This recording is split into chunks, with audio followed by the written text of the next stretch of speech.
जलपर्णीच्या विळख्यामध्ये सापडला होता असं वाटत होतं की नामशेष होईल, मात्र पुनर्जीवित करण्यात आलेलं आहे. प्रशासनाचं मोठं यश आहे. नागपूर महानगरपालिकेचे मी मनापासून आभार मानतो, कारण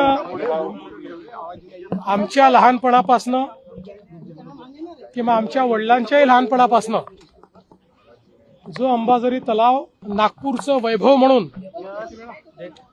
या ठिकाणी पाहिला जायचा. ज्या काळी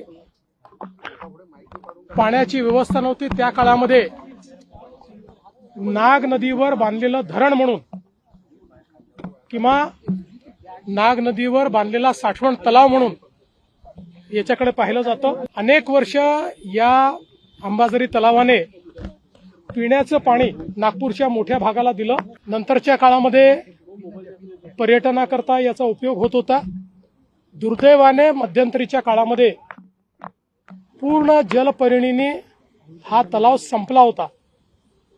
पाण्याचा थेंब देखील दिसत नव्हता आणि नागपूरकरांना चिंता होती की आपला सर्वात आवडता लाडका अंबाझरी तलाव हा नामशेष झाला की काय.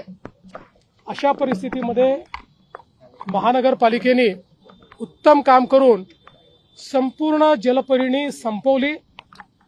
अतिशय चांगला खळखळ असा तलाव पुन्हा वाहतोय, पाणी भरपूर आहे. आता त्यात मी नौकायानाचा आनंद देखील घेतलेला आहे. आता पुन्हा एकदा एक उत्तम पर्यटन स्थळ म्हणून याचा विकास करण्याकरता महाराष्ट्र शासन महानगरपालिकेला मदत करेल.